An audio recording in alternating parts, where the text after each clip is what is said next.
반갑습니다. 반갑습니다. 반갑습니다. 반갑습니다. 네.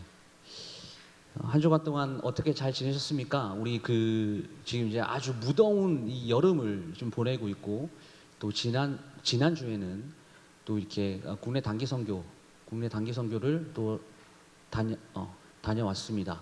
서명 아직까지 받는다고 하니까 나중에 나가실 때 해주시면 되겠습니다. 우리 다니엘 친구 2명, 우리 요셉 친구 5명, 이렇게 해서 7명이 국내 단기 선교를 잘 마무리하고 돌아왔습니다. 우리 수련회도 계속해서 좀 기도하고 계실 텐데 좀 많은 분들이 참석하셔서 하나님의 은혜를 좀 경험했으면 좋겠어요. 오늘 함께 읽은 이 본문의 말씀을 가지고요, 우리가 공동체로 모이는 이유라는 제목으로 좀 하나님 말씀을 함께 좀 고민하고 좀 나누기 원합니다. 오늘 말씀은 제가 좀 마음이 엄청 괴로웠던 딱 그 2달이 있어요. 그러니까 6월, 7월 요 때인데 개인적으로 좀 큰 사건들을 경험하면서 고민하고 굉장히 좀 막 분노도 해보고 이렇게 좀 그런 시간들을 가지면서 제가 기도하면서 좀 하나님께서 좀 이렇게 떠오르게 하셨던 어떤 말씀에 대한 좀 결과물이라고 이렇게 생각을 하는데요. 근데 이런 주제예요. 이 땅에 교회가 대체 왜 있는 거냐? 이 땅에 교회의 존재의 목적이 무엇인가 하는 부분입니다. 이 부분을 통해서 특별히 여기 앉아 계신 우리 다니엘 요셉 공동체도 청년 공동체로 우리가 이 교회에 모이는 이유, 우리가 지금 이곳에서 왜 이렇게 예배를 드리고 있는지, 이런 어떤 목적들을 좀 우리가 진지하게 한번 생각해 보길 원하고, 이 청년의 시기에 우리가 어떤 신앙생활을 하는 것이 정말 하나님께서 기뻐하시는 신앙생활인지, 교회 생활이 될 수 있는지를 제가 일방적으로 전하는 말씀이 아니라 좀 여러분들과 제가 말씀을 들으면서 좀 함께 좀 고민하는, 그래서 함께 좀 성경적인 입장에서 최선의 결과물들을 함께 좀 알아가는 그런 시간이 되었으면 좋겠습니다. 우리가 교회를 다니면서 가장 많이 듣는 이야기들은 우리가 무슨 일이 있어도 교회로 모여야 합니다. 왜냐하면 교회가 가장 안전한 곳이기 때문이죠. 교회를 위해서 열심히 헌신해야지 복을 받아요. 교회에 모여서 열심히 기도해야지 하나님께서 기도 응답을 해주십니다. 사람을 막 전도해서 교회에 데리고 와야 하나님께서 복을 주십니다. 교회에서 복을 받으려면, 하나님의 은혜를 받으려면, 하나님을 경험해야 하려면 이것들을 막 해야 됩니다. 이런 것들을 굉장히 많이 들을 겁니다. 이 모든 이야기를 좀 이렇게 요약을 하면요, 믿음으로 구원을 받았으면 교회에서 하나님께 보답해야 한다. 그래야 하나님의 복을 받는다. 이런 이야기예요. 교회가 믿음 이후에 성도들의 행위에 초점을 맞추고 있고, 그리고 복을 받는 법, 기도 응답을 받는 법, 내 자녀가 축복을 받으려면, 내가 건강하게 무슨 무병장수하려면 이러한 어떤 기복적인 요소에 초점을 맞추고 있습니다. 그래서 항상 결론이 어디로 갑니까? 행복한 삶, 하나님의 은혜와 축복을 누리는 삶, 복을 받는 삶, 장수하는 삶, 인생의 문제를 해결받는 삶을 살기 위해서는 교회를 떠나면 안 된다. 교회에 답이 있다. 이렇게 끝나버리죠. 여러분, 지금 우리 신앙생활이요, 철저하게 개인화가 되어 버렸습니다. 그리고 좀 더 나은 삶을 뭔가 이렇게 교회 생활을 통해서 추구하는 것으로 바뀌어 버리게 됐어요. 이렇게 된 것이 여러분들의 책임이 아니에요. 이건 교회의 책임이고요. 기복과 번영, 이렇게 신앙생활을 잘하고 못하고 이것을 어떤 결정짓는 동기가 자신의 어떤 신앙적인 행위이다, 이렇게 가르쳤던 목회자들에게 있어요. 여러분, 우리의 기독교 신앙이 단순하게 예수를 잘 믿어서 나와 내 가족과 내 자녀가 복을 많이 받아서 이 땅에서 잘 먹고 잘 사는 이 수준밖에 안 된다면 그것은 진리의 종교라고 할 수가 없습니다. 다른 종교와 다른 게 대체 뭐예요? 그렇죠. 예수 그리스도를 믿는 믿음으로 구원을 받았지만 아무런 조건 없이 받은 구원 그 이후에는 행위로 잘 되는 삶, 잘 못 되는 삶, 축복을 받는 삶, 축복을 받지 못하는 삶, 기도응답을 받는 삶, 기도응답을 받지 못하는 삶으로, 그것으로 이 모든 것들을 신앙생활을 나누게 된다면, 여러분, 이거는요, 신앙생활 가운데 이렇게 스트레스가 없어요. 이렇게 불행한 게 없단 말이에요. 우리는 교회 안에서 행위와 헌신과 봉사만을 통해서 복을 받아서 잘 먹고 잘 사는 삶을 추구하는 사람들이 아닙니다. 여러분, 구원이라는 것은요, 우리에게 엄청난 엄중한 책임감들을 우리에게 요구를 하는데, 그게 뭔지 아세요? 제가 2달 전에 일상의 삶 가운데 최선을 다해야 된다, 뭐 이런 말씀을 전했던 것 같은데, 바로 복음 전파예요. 복음 전파. 이 복음 전파라고 하는 엄중한 요구, 이것이 구원받은 사람이면 그 이후에 따라와야 될 삶입니다. 거기에 책임을 다 하면서 일상의 삶을 살아가는 것이 우리의 사명이라는 거예요. 교회가 왜 이 세상에 믿지 않는 사람들로 하여금 이렇게 매력적인 이미지를 심어주지 못하는지 여러분들 잘 아시죠? 믿음과 삶이 일치가 되지 않기 때문에 아니겠습니까? 복음을 아는 사람이 예수 그리스도께서 우리를 위하여 무엇을 하셨는지를 아는 사람들이, 이제 우리에게 어떤 사명이 주어졌는지를 아는 사람들이 세상 가운데 복음을 안 믿고 고달프게 살아가는 사람들보다 훨씬 더 윤리 도덕적으로 인성적으로 그 사람들보다 못한 삶을 살아가고 있으니까 영향력이 없는 거예요, 여러분. 그럼 교회는 어떻습니까? 이런 시기, 이런 상황, 지금 현실이 이런데도 더 우리끼리 더 모여야 된다, 이렇게 힘써야 된다라고 말해요. 믿는 사람들이 더 뭉쳐서 뭐 차별금지법도 반대해야 되고 동성애도 반대해야 되고 우리끼리 뭉쳐가지고 막 악습들을 막 제거해야 한다라고 이렇게 이야기를 하죠. 근데 이게 틀린 말이 아니에요. 맞는 말이에요. 교회가 이런 일에 반대의 목소리, 진리에 반하는 상황에 대해서 목소리를 참 적극적으로 내어야 되는 것은 맞습니다. 그런데 여러분 잘 보세요. 세상 사람들이 우리의 이런 목소리에 귀를 기울여요? 기울이지 않아요? 귀를 안 기울여요. 그렇죠. 대사회적으로 영향력을 잃어버리다 못해서 전혀 교회가 이런 목소리를 내도 아무런 영향력이 없는 것 같습니다. 그런데 계속 이렇게 얘기하죠. 우리끼리 모여야 된다고. 그래서 우리끼리 모여서 기도도 열심히 해야 되고 헌금도 열심히 해야 되고 헌신도 열심히 해서 복을 많이 받아서 내 시대뿐만이 아니라 자자손손 이 10대 손에 걸친 모든 시대의 자손들도 하나님의 복을 받아서 이 세상에서 떵떵거리며 살아야 된다라고만 말해요. 우리끼리만 모이면 되는 거예요. 그래서 교회를 그 어떤 세상의 집단보다도 폐쇄적인 집단이라고 비난하는 이유가 바로 여기에 있습니다. 여러분, 현재 우리 기독교가 경험하고 있는 모든 부정적인 결과물들은요, 모이는 데만 힘쓰면 된다라고 강조한 교회가 제1 원인 제공자라는 것을 부인해서는 안 돼요. 그렇게 모여서 잘하면 얼마나 좋아요. 근데 모이는 거 강조해서 잘하면 좋은데 뭐 여러 가지 소식들을 들어보면 뭐 누가 뭐 교회에 뭐 공금을 횡령했다더라, 뭐 어떤 가스라이팅을 한다더라, 이런 안 좋은 일들까지 이렇게 저지르고 있으니까 교회가 더 이상 희망이 없는 것 같이 느껴집니다. 하지만 여러분, 교회는요 여전히 이 시대에 필요해요. 교회는 여전히 이 땅에 존재해야 합니다. 왜 그런지 아십니까? 하나님은요 이 복음 전파를 위해서 지상에 불완전한 우리 교회 같은 이 모든 세상의 교회들을 사용하기 원하시기 때문이에요. 그러므로 교회는요 지금도 복음이 필요한 그 수많은 사람들에게 나아가야 합니다. 그러니까 그러기 위해서는 어떻게 해야 됩니까? 예수를 믿는 그리스도인이, 저와 여러분들이 세상으로, 일상의 삶 속으로 흩어져야 되는 거예요. 그리고 동시에 교회는 모여야 합니다.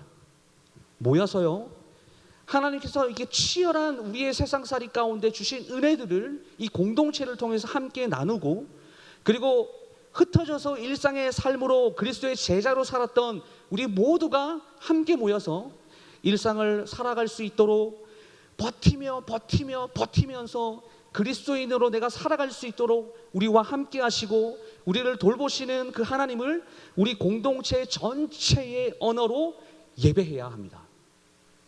오늘 그래서 설교를 통해서 여러분들에게 드리고 싶은 말씀은요, 우리가 잘 흩어져서 그리스도인으로 살아가기 위해 부르심을 받아 교회로 모인 사람들이다 라는 사실이에요. 여러분, 성경에서도 이렇게 흩어지는 교회에 대해서 많이 이야기를 하고 있습니다. 이게 제 얘기가 아니라 교회는 왜 흩어져야 되는가, 이 근거로 삼는 구절이 있습니다. 사도행전 1장 8절 말씀을 우리가 다시 한번 보면요, 오직 성령이 너희에게 임하시면 너희가 권능을 받고 예루살렘과 온 유대와 사마리아와 땅끝까지 이르러 내 증인이 되리라 하시니라. 여러분, 이 말씀을 예수님께서 언제 하신 말씀인지 아세요? 예수님께서 승천하시기 바로 직전에 제자들에게 하신 말씀이에요. 뭐예요? 성령이 임하면, 잘 보세요, 성령이 임하면 너희들이 모두 흩어져서 복음을 전파하리라, 내 증인이 되라, 이렇게 말씀하신 겁니다. 그리고 여러분 잘 아시죠? 사도행전 2장에 가면요, 이 오순절에 마가의 다락방에서 뭐가 임했어요? 뭐가 임했어요?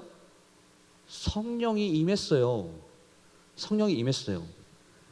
그럼 뭐 해야 돼요? 이제 성령이 임하시면 흩어져라, 복음 전해라, 그렇죠?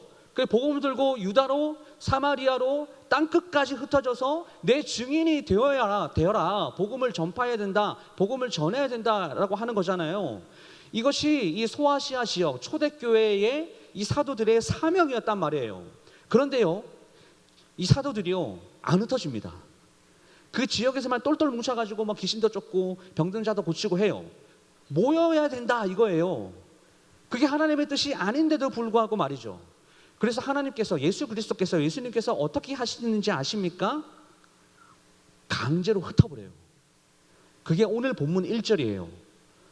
그날에 예루살렘에 있는 교회에 큰 박해가 있어 사도 외에는 다 유대와 사마리아 모든 땅으로 뭐라고 되어 있습니까? 흩어지니라. 흩어져서 내 증인이 되어라. 이것을 안 지키니까, 복음 전파해야 된다라는 것들을 안 지키니까 예수님께서 이 스데반의 순교와 박해를 계기로 인해서 이 예루살렘에 모여 있었던 이 수많은 그리스도인들을 전부 다 흩어버리세요. 그러니까 이게 디아스포라 그리스도인, 이렇게 부르죠. 디아스포라, 흩어진이라는 뜻입니다. 근데 그렇게 강제로 흩어버리셨는데요, 그런데 유대와 사마리아로 흩어진 사람들에 의해서 뭐가 전파가 돼요? 예루살렘에서 마찬가지로 복음을 경험하고 예수님을 믿는 사람들이 많아졌다라고 하는 것이죠. 흩어진 디아스포라 이 그리스도인들이요, 정말 일상의 삶을 최선을 다해서 살았고 최선을 다해서 자신의 언어로, 삶의 언어로 복음을 전했습니다. 그리고 오늘 함께 읽은 마지막 본문 8절에서 뭐라고 되어 있어요? 예수를 믿는 사람들이 그 유대 땅과 사마리아 땅에도 많아지니까 그 성에 큰 기쁨이 있더라 하고 하는 것이죠. 여러분, 이렇게 복음을 가진 그리스도인들이 흩어져서 복음에 합당한 삶을 살면요, 우리의 모습을 보고 예수를 믿는 자들이 날로 조금씩 더하게 된다. 여러분, 이게 성경의 진리입니다. 이것을 마음속에 좀 잘 간직하셨으면 좋겠어요. 흩어지는 교회에 대한 이 성경적인 근거가 신약에 또 나옵니다. 바로 우리가 잘 알고 있는 변화산 사건이에요. 예수님께서 기도를 마치시고요, 이제 내려오셨는데 그 모습에 강체가 너무나 빛나가지고 이 예수님을 쳐다볼 수가 없게 된 거예요. 근데 그것뿐만이 아니에요. 그 예수님 옆에 이미 돌아가신 베드로, 야고보가, 그 장면을 자세하게 보니까 예수님이 모세와 엘리야와 함께 대화를 하고 있는 모습이 등장합니다. 제자들이 그 광경이 너무 아름답고 너무 좋은 거예요. 그래서 마태복음 17장 4절 말씀에 이렇게 이야기해요. 주여, 우리가 여기 있는 것이 너무나 좋습니다. 그래서 여기에서 초막을 짓고 그냥 여기서 아예 눌러 살겠습니다. 이런 이야기를 하는 겁니다. 여러분, 이게 예수님께서 원하시는 반응입니까? 아니에요. 흩어져서 그리스도인으로 살아야 할 제자들이 여기서 영원히 살겠습니다라니요, 이건 아닌 거예요.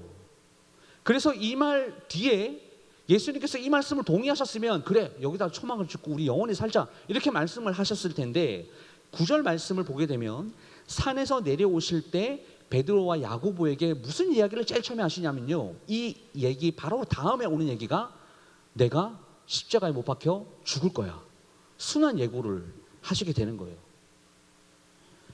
예수님께서 흩어져서 복음을 전해라, 내 증인이 되어라 라는 것을 원하시는데, 이 유대인들, 그 다음에 이 제자들도 주님 여기가 너무 좋습니다, 그냥 여기서 그냥 저 안 흩어지고 여기 있을래요, 이런 반응을 보였다라는 거죠.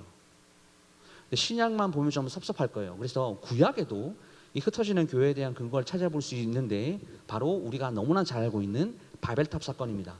창세기 11장에 나오죠. 근데 이것을 이해하기 위해서는 창세기 1장에 인간을 창조하신 그 이후에 하나님께서 어떤 명령을 인간들에게 주시는지를 봐야 됩니다. 그래서 창세기 1장 28절 말씀을 보면요, 하나님이 그들에게 복을 주시며 하나님이 그들에게 이르시되 생육하고 번성하여 땅에 충만해라, 땅을 정복해라. 잘 기억하세요. 네, 이때까지만 해도 좋았어요. 근데 뱀의 유혹에 빠져서 죄를 짓고 난 그 이후의 모든 스토리가 어떻습니까? 인간이 하나님을 배반하고 죄를 짓는 모든 스토리가 다 기록이 되어 있죠. 그리고 그 절정이 어디서 나타나냐? 노아의 홍수에서 그 절정이 나타나요.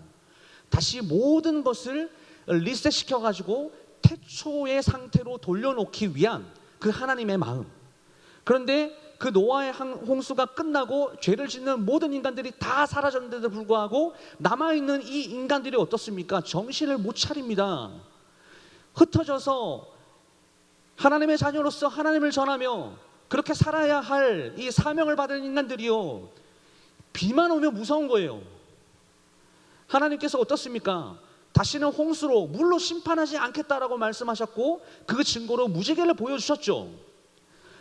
그렇게 인간들과 언약을 맺으셨는데도 불구하고 비만 오면 또 홍수 나는 거 아니야? 하면서 두려움에 벌벌 떨게 되는 거예요. 여러분, 바벨탑이요, 이러한 배경 속에서 지어집니다. 그래서 결국 어디까지 나갑니까? 우리를 이렇게 못살게 구는 하나님을 대적하자. 그러려면 우리가 흩어지면 안 돼. 우리가 똘똘 뭉쳐야 돼.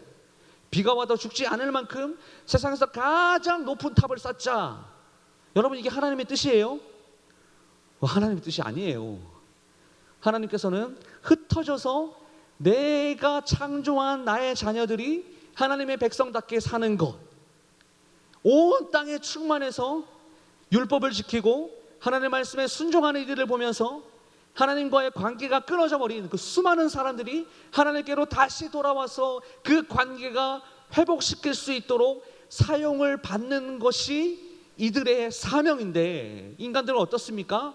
우리는 흩어지면 안 돼. 똘똘 뭉쳐야 돼. 모여서 흩어지지 않으려고 이렇게 발버둥을 쳤단 말이에요.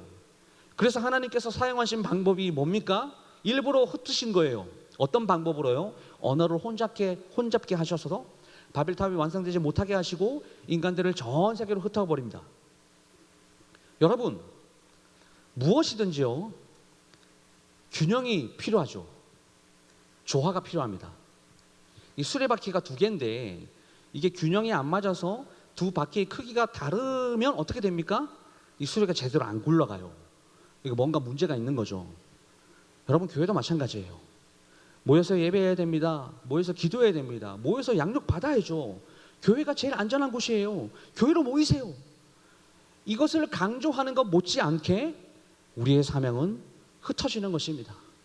우리는 흩어져서 그리스도인으로서 멋지게 삶을 살기 위해서 우리는 모입니다. 이것도 아주 많이 강조가 되어야 된다는 겁니다. 그러면 이제 이쯤에서 좀 용어를 정리 한번 해볼게요. 모이는 교회는 무엇을 말하는 걸까? 우리가 공동체로 모여서 예배를 드리고 말씀을 나누고 서로 교제하는 기능을, 교회의 기능을 우리는 모이는 교회라고 이렇게 이야기를 해요. 그러면 흩어지는 교회는요, 저와 여러분들이 세상으로 나아가서 삶을 통하여 복음을 전하는 일 뿐만 아니라 세상을 섬기는 일, 특별히 세상 가운데 소외된 사람들, 약자들에게 관심을 가지는 교회의 기능을 흩어지는 교회라고 이야기를 합니다. 그러니까 교회는 이 두 가지가 균형을 이루어야 되고 조화를 이루어야 된다는 거예요. 그런데 여러분, 잘 생각해 보세요. 정말 안타까운 것은 뭐냐면요, 오늘날 많은 교회들이 이 두 가지의 기능, 이 균형과 조화를 잃어버렸어요. 대부분의 교회들이요, 모이는 교회를 여전히 많이 강조하고 있습니다. 그러니까 많이 모이려면 어떻게 해야 돼요? 예배당이 커야 되는 거예요. 건물 중심의 교회가 돼버린 겁니다. 그리고 잘 모이기 위해서는요, 부속 시설이 아주 삐까뻔쩍해야 돼요. 주차장도 겁나 커야 돼요. 그리고 모이는 교회를 여전히 많이 강조를 하다 보니까 우리의 일상의 삶 속에서 소명을 잘 감당하지 못한다라는 겁니다. 이게 무슨 말이냐? 신앙의 영역과 우리의 일상의 삶의 영역을 분리시키는 현상들이 나타난 거예요. 내가 여러분들도 매주마다 이렇게 교회에 오는데, 매주마다 교회를 가긴 가는데 내 주위에 내가 생활하는 그 삶의 영역 가운데 내가 만나는 사람들과의 어떤 그런 교제는 소중히 여기지 않는다라는 거죠. 교회 열심히 다니면서 가족들에게는 그냥 소홀해지게 됩니다. 근데 불행한 게 뭔지 알아요, 여러분? 이게요, 당연하다고 생각하는 거예요. 이게.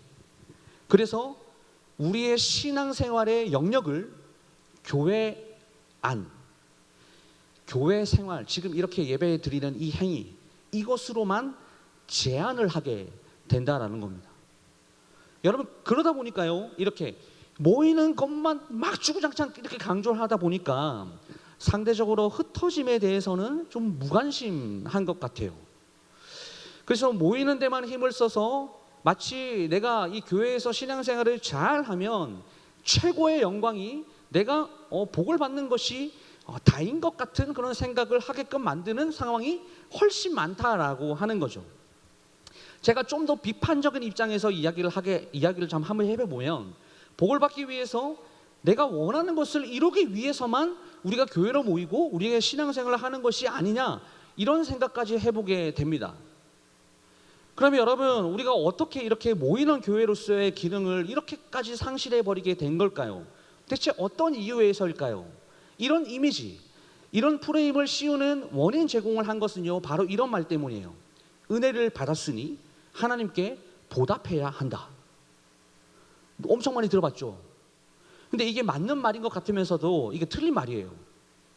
하나님이 어떤 분입니까? 하나님은요, 모든 것이 가능하신 분이에요. 그리고 말씀 한마디로 모든 세상을 다 창조하신 분이세요. 그래서 우리는 하나님을요, 충만하신 분이다, 이렇게 이야기를 하는 겁니다. 그러니 여러분, 잘 생각해 보십시오. 대체 하나님께 우리가 무엇을 드려야 하나님이 만족하시겠습니까? 무엇을 보답해 드려야 하나님이 만족하시겠냐라는 거예요. 우리의 전 재산을 하나님께 드린다라고 해서 하나님께서 만족하실까요?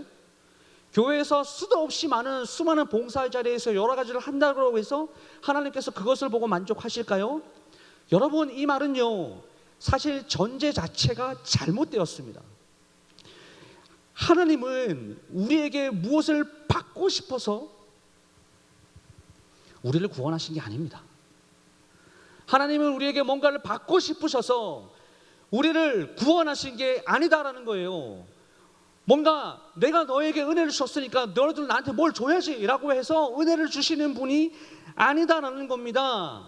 그냥 우리의 존재 자체가 구원의 이유가 되시고 은혜를 주시는 이유가 되는 거예요.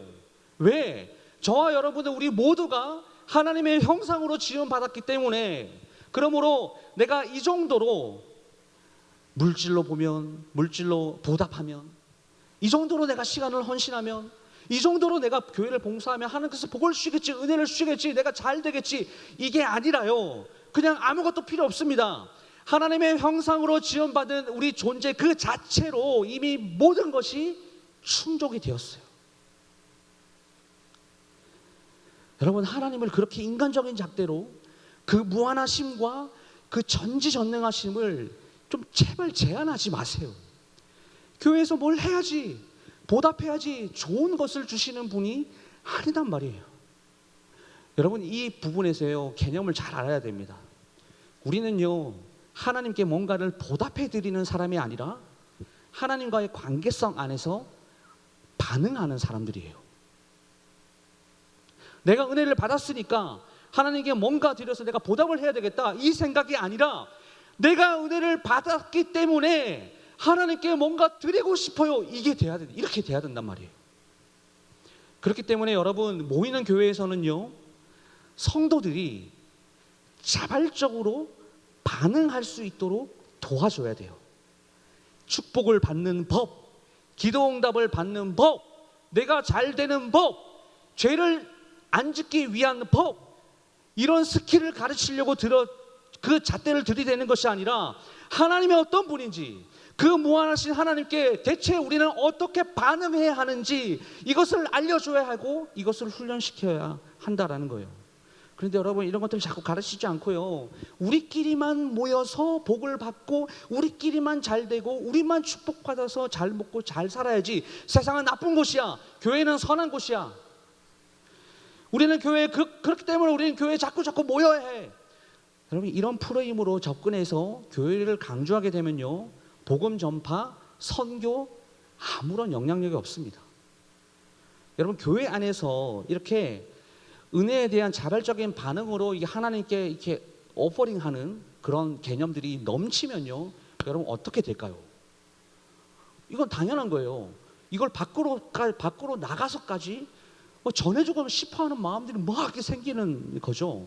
그러면요, 자연스럽게 흩어짐이 일어나는 거예요. 내가 은혜를 경험했는데, 내가 하나님의 인격적으로 만났다고 난 그렇게 믿고 있는데 내 마음 가운데 아무런 변화가 없다?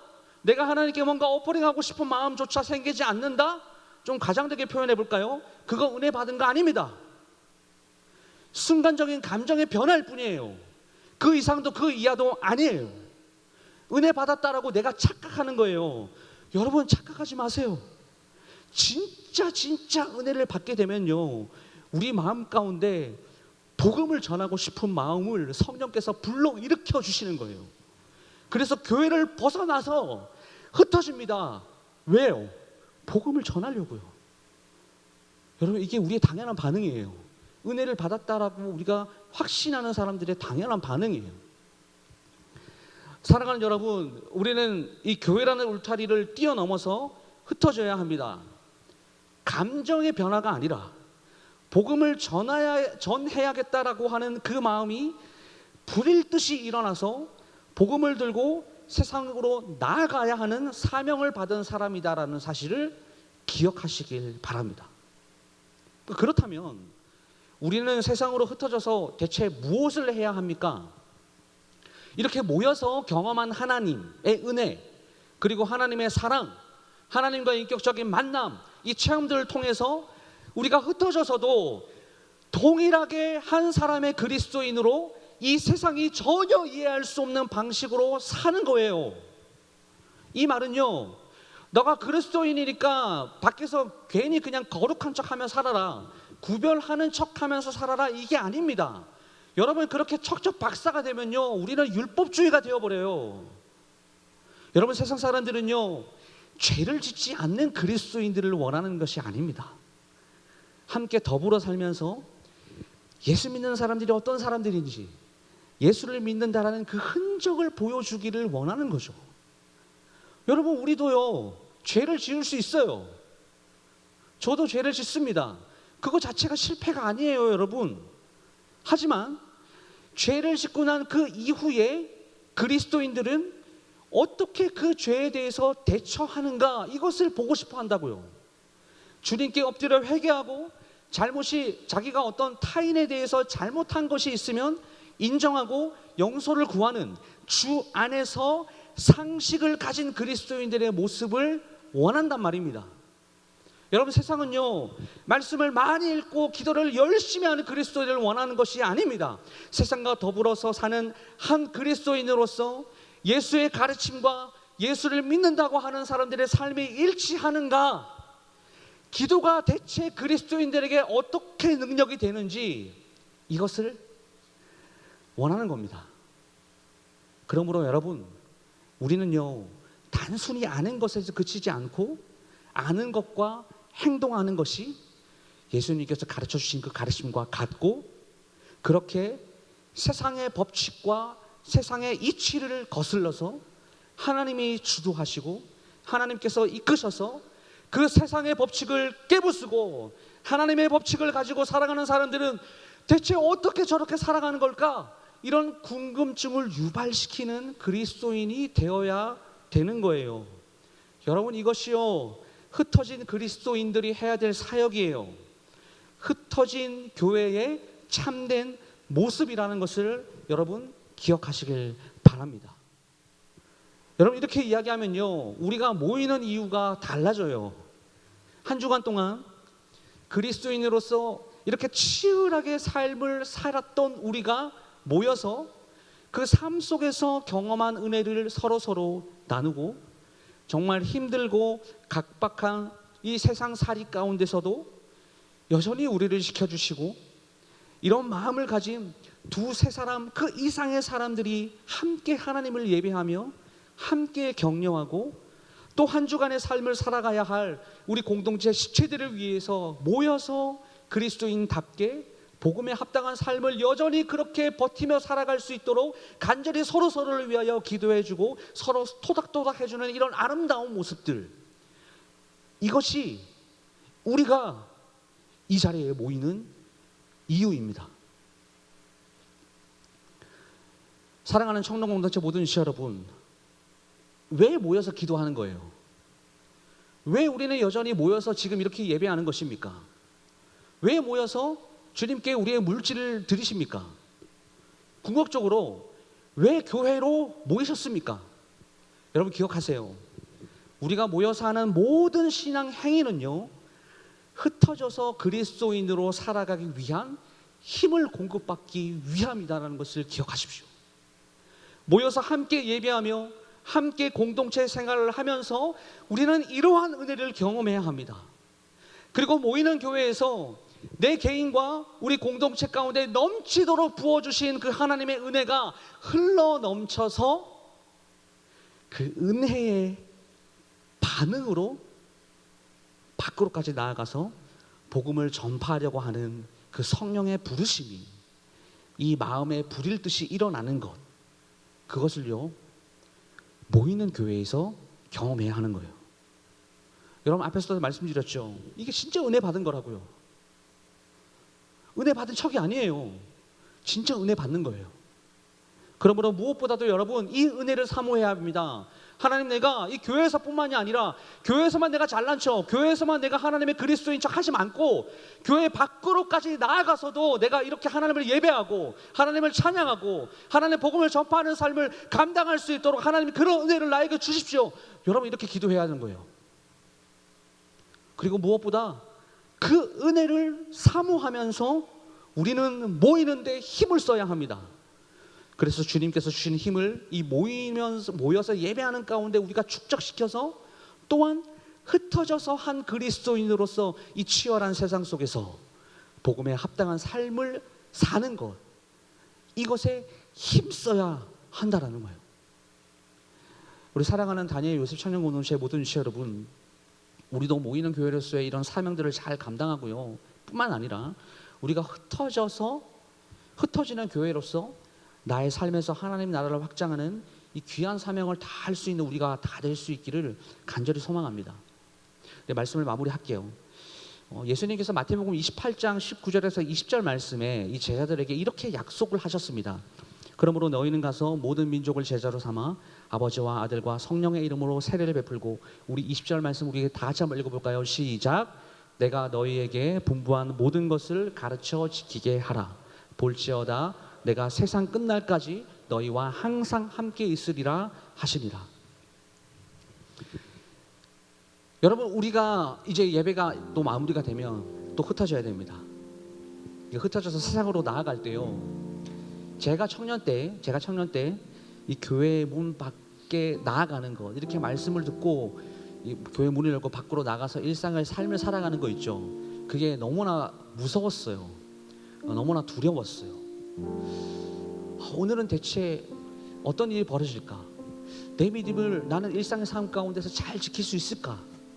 아마 이런 마음들이 저는 여러분들에게도 동일하게 있다고 생각합니다. 제가 우리 청년부 지체들을 만나서 막 신방을 하면요, 이런 마음들을 너무나 많이 경험을 하는 거예요. 한 그리스도인으로서 세상을 정말 잘 살아가고 싶은데 근데 그게 잘 안 되는 삶 때문에 막 절망하고, 막 이렇게 말씀을 잘 지키고 싶은데 그 말씀을 잘 지키지 못하는 자신의 상황들을 보면서 막 이렇게 영적 침체를 경험하고 하는 그런 상황들을 신방을 할 때마다 참 많이 만납니다. 그런데 여러분들에게 말씀드리고 싶은 것은요, 실패한 삶은 없어요. 여러분 다시 한번 말씀드릴게요. 하나님은요 뭔가를 받고 싶어 하신다기보다는 우리의 존재 그 자체로 기뻐하시는 분입니다. 그렇기 때문에 세상으로 흩어져 나아갈 때 여전히 우리 가운데는 두려운 마음이 있어요. 여전히 우리 가운데 무서운 마음이 있습니다. 오늘은 대체 어떤 일이 벌어질까요? 하나님, 내가 주님의 그 말씀을 잘 지켜 살아갈 수 있는 그 환경이 열릴까요? 그렇죠. 그런데 여러분 기억하십시오. 우리가 흩어질 때 여러분들만 가는 게 아니에요. 주님이 우리와 함께 가십니다. 우리가 공부하는 그 순간에도, 우리가 시험을 보는 그 순간에도, 우리가 직장생활을 하는 그 순간에도, 그 모질고 고난의 그 삶의 연속이라고 할지라도 우리만 그 현장에 있는 것이 아니라 하나님께서도 우리와 늘 함께 동행하시면서 우리에게 그 상황을 뛰어넘을 수 있도록 힘을 주시고 함께 하셔서 권면하신다라는 사실을 우리가 굳게 믿어야 합니다. 우리가 흩어지는 그 자리에 주님이 동행하시고 그 속에서 성령으로 역사하실 것이다 라는 것을 믿고요. 이 사실을 믿고 우리가 모이는 것도 그리고 흩어지는 것도 힘을 다해서 할 수 있는 우리 공동체 지체들이 다 될 수 있기를 주님의 이름으로 축복합니다. 우리 함께 찬양 부르고 기도했으면 좋겠는데요. 우리 언제 한번 좀 불렀던 찬양인 것 같습니다. 우리 예수가 보이네. 우리의 삶 가운데 예수님의 흔적이 보이기를 간절히 소망하면서 우리 찬양 하나님께 올려드리며 우리 결단의 기도 하나님께 올려드립시다.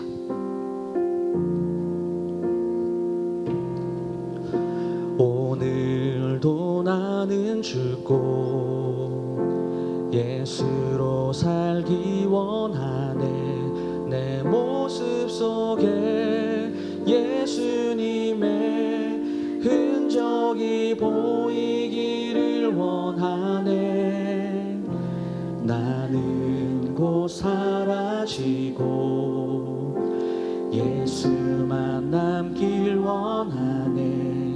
나를 위해 피 흘리신 십자가 보혈의 그 사랑이 나의 영혼에 그의 보혈이 나의 소리에 그의 사랑이 나의 손짓에 그의 영광이 영원토록 고백합시다. 예수가 보이는 여러분들의 목소리로 우리 삶 속에서 예수가 보이네. 예수가 보이네. 우리 모습 속에 예수로만 살며 몸부림치고 세상과 싸워나가는 우리 모습 속 예수가 보이네. 우리 한 번 더. 오늘도 나는 죽고 오늘도 나는 죽고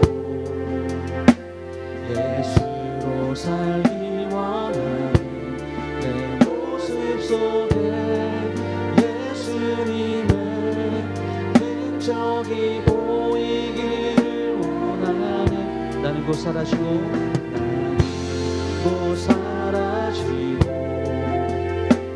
예수만 남길 원하네. 나를 위해 피 흘리신 십자가 보혈의 그 사랑 나의 영혼에 그의 보혈이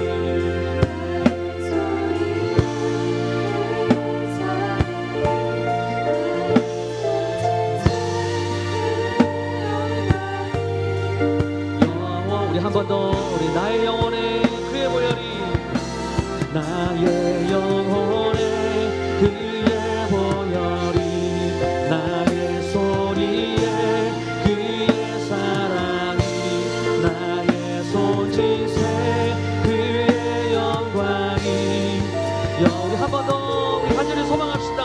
나의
마지막 한 번 더 우리 잠잠히 여러분들의 목소리로 함께 가보이네.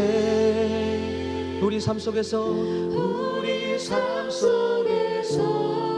입술로 고백하세요. 예수가 보이네. 예수가 보이네.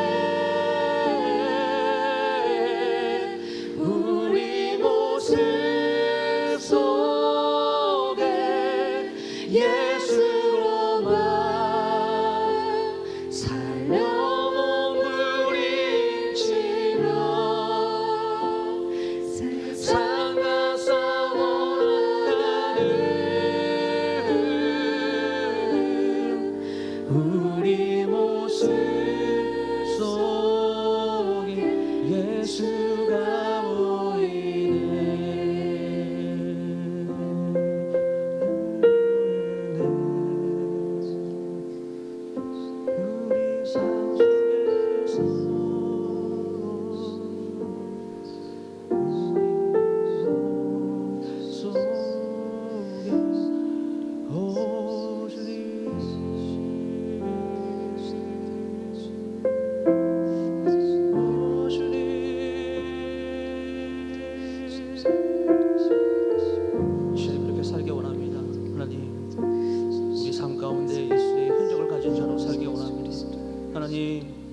우리가 그렇게 살기 원합니다. 우리 청년들의 삶이 하나님 오직 주님만 만족하고 오직 주님 앞에만 엎드리는 삶이 될 수 있도록 하나님 인도하여 주시옵소서. 하나님 이들의 삶이 너무나 공고합니다. 하늘의 이들의 삶이 너무나 하나님 지칩니다. 하나님 우리의 삶이 너무나 하나님 내 뜻대로 되지 않는 그 모든 것이 내가 원하는 대로 되지 않는 삶 가운데 하나님 의지할 곳 없고 하나님 무엇을 쫓아 무엇을 바라보며 살아낼지 모르며 하나님 그렇게 침체 가운데서 살아가는 우리의 청년들의 삶 가운데 하나님 다른 것이 아니라 다른 것을 통해서 만족을 얻는 것이 아니라 오직 하나님을 통하여 만족할 수 있도록 주님 이 한 사람 한 사람 주님 축복하여 주십시오. 이 한 사람 한 사람 하나님 마음 가운데 동행하여 주십시오. 하나님 그렇게 예수의 흔적을 가진 사람으로서 살아갈 수 있도록 하나님 함께하여 주십시오.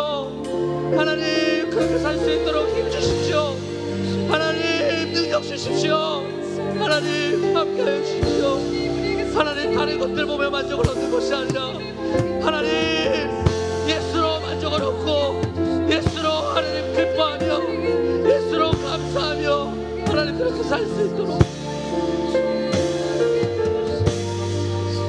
주님 우리 청년들의 삶을 하나님 이 청년의 때에 창조주를 기억하고 하나님 이 청년의 때에 주님을 기억하며 하나님 주님께 올바르게 반응할 수 있는 삶을 살 수 있도록 하나님 함께하여 주십시오.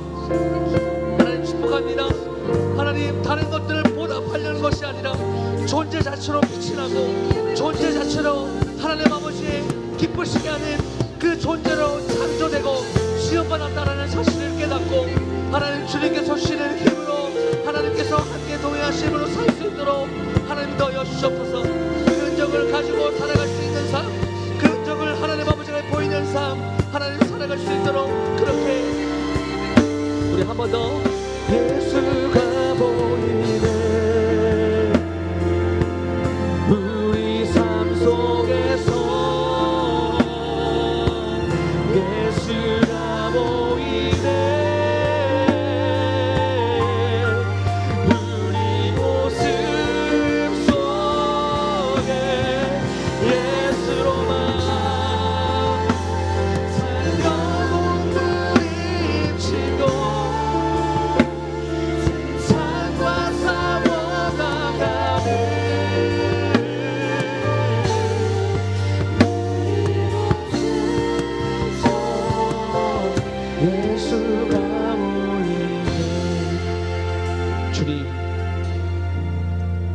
청년의 때에 하나님을 믿는 삶이 너무나 힘듭니다.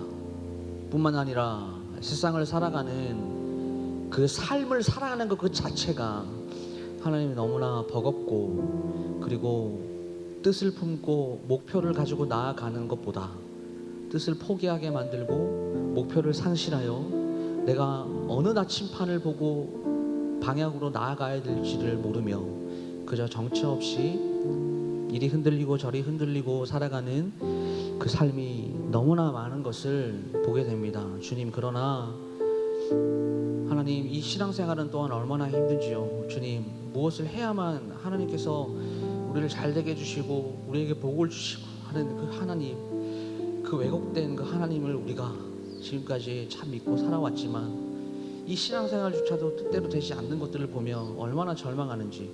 하나님, 그러나 오늘 말씀을 통해서 우리에게 알려주시는 것은 뭔가 보답해야 되는 그런 삶이 아니라 우리의 존재 자체로 하나님께서 우리를 기뻐하신다라는 사실.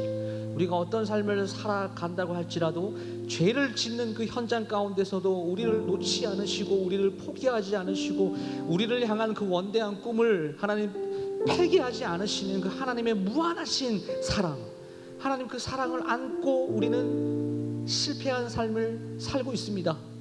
그렇기 때문에 실패하고 있지만 실패하지 않는 이 역설이 우리에게 존재하고, 아무것도 되지 않지만 아무것도 되지 않은 것 같은 하나님 이런 역설이 우리에게 존재하는 것이고, 세상 사람들이 보면 한없이 멍청하고 바보 같은 삶을 산다라고 할지라도 세상이 전혀 이해할 수 없는 삶의 그 법칙, 그 원리를 가지고 살아가는 것이 우리임을 주님 고백합니다.